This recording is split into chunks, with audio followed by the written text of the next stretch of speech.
father invented the trash compactor. And I want to tell you about how inventions have variations on what has come before and what's been patented, and the potential to generate further variations and refinements and patents.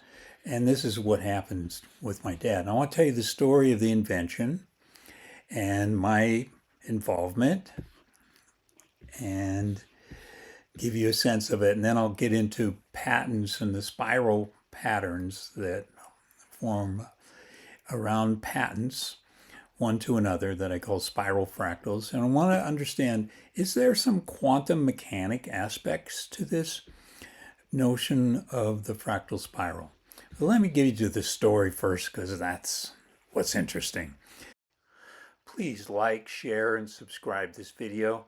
It's important to us. We share the knowledge about spiral fractals and quantum storytelling and all the rest of it. So do us a favor, hit the like button.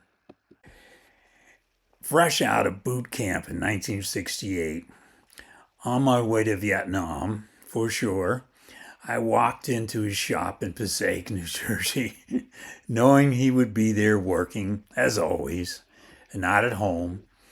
I found him futzing and tinkering with this machine I called the Monster. "Hi, Dad." And he says, "I have to get this ready by noon. I need you to give me a hand." "Sure, no problem," I replied. I was on my dress greens, all buffed out from weightlifting and running and push-ups and climbing up sand hills, eating 3 squares a day at Fort Jackson, South Carolina. So my dad said, "Scour the neighborhood, find as many trash cans full of garbage as you can, and run them back to this liquor store," he demanded. The liquor store was not a liquor store anymore. He rented it and was his inventor's lair. "Dad," I said, what do I say if someone stops me for making off with their trash cans?"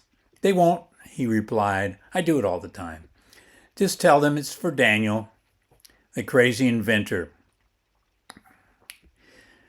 So he was about to put on a spectacle right there in Passaic, New Jersey, in this converted liquor store.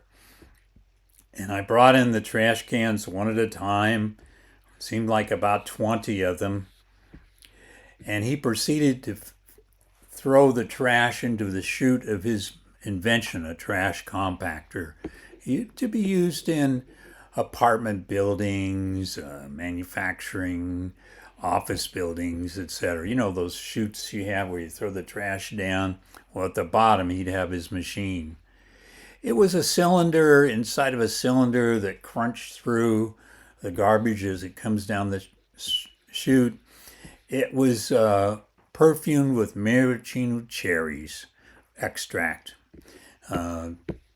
So it had quite a few bells and whistles. At the time, it was mechanical gears, and later he changed it over to hydraulics. But there was the Monster, groaning, creaking, sparks flying, hoses squirting out oil here and there, and disc groaning. They're called the Monster. And all of a sudden, 17 white Cadillacs with chauffeurs in them pulled up in front of that liquor store converted into the inventor's lair, and out stepped mayors of the biggest cities in New Jersey. They wanted to do something for air pollution at the time, and there was a $15,000-$20,000 scrubber you could get to scrub the smoke out when you tried to burn the trash, and that's not a good idea anyway. So my dad's machine, and eventually he patented it, became a number of small inventions, and I think some big inventions like the plunger inside of the plunger, especially when he converted it to hydraulics and he had all the electrical unit on it and et cetera, et cetera. It had sensors so it could tell if somebody dropped the bed post down there or an iron bed frame And anything else it could kind of cut through. If it was wood, even hangers it could cut through. Had teeth on the big plunger. So I started to look at 52 patents by other corporations, inventors, referencing my dad's patent. And I wanted to understand one patent kind of informs another and formed this spiral, a Fibonacci spiral. And this was a fantastic application of the form. But if you take quantum storytelling into account and the material discursive, as Karen Barad talks about it, when you invent something and you patent it, and it's not just an idea, but a prototype, and other inventors use pieces of that patent and put it into their inventions, there is materiality there. There's material aspects that are built into the invention. So it's not just the documents of the patent that I'm looking at, but the materiality in successive variations and reshaping of my dad's patent into other kinds of inventions. A lot of them in the ecology movement and compacting trash, because you could actually compress it tighter to less volume than if you burned it. You didn't have the pollution. It was perfumed. You could. It really worked well in apartment buildings because instead of carting out 30 cans of trash each week when the trucks come around, you could condense that down to 5 or 10. Something liftable in 10 maybe cans, and get that out there. So this is just gives you a sense of my dad's relationship. And I went on to Vietnam and came back and got an early out to go to the university to run my dad's business. But by the time I finished college, he'd lost all the money. He invested it in other businesses, and the $3 million he had after he paid off his investors the first time, he was flat broke. And this goes back to all the struggle that I had growing up after 1962, when my dad left his wife and me, the oldest of 4 children, and I got to experience welfare and various other things.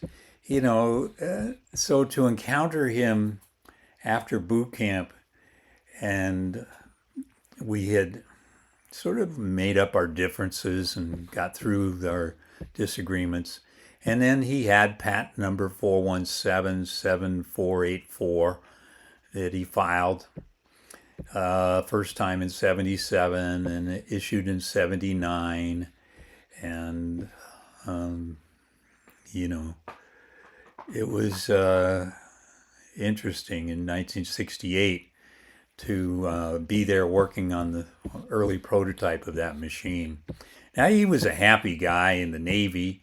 He was on the USS Antietam, Antietam, Antietam, in the Korean War, and he jumped out of a jet plane as a passenger into North Korea, and he was kind of a spy doing reconnaissance. And then he would paddle out in his rubber boat and get picked up by a submarine and go to General MacArthur's aircraft carrier and do it all over again and again and again. Taught jujitsu in the military on the aircraft carrier, in addition to doing his spy. And he had a number of other inventions, but they never took off to the multi-million-dollar invention of the trash compactor. So if you have a trash compactor, get a hold of me, because I want to get some fresh pictures of these machines. And there's several variations of them used in big stores, big apartment buildings. And once upon a time, after New Jersey, they were manufactured at 111 North 11th Street. Heck of a neighborhood back then. You couldn't even park your car on the street. They'd jack the motor out of your car, all the doors, the bumpers, the tires. You'd come back and part of a shell would be there. Now it's gentrified and you can't even afford to live there, so I understand.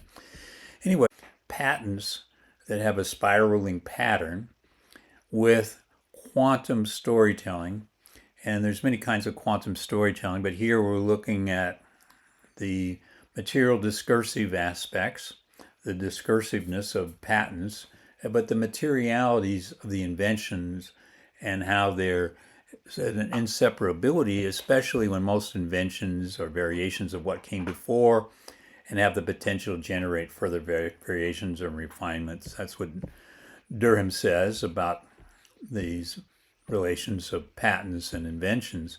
But there's some notions too in the literature. Laskin 2000, Benedetti 2009, Natali 2011, that there's an entanglement between quantum mechanics and fractals.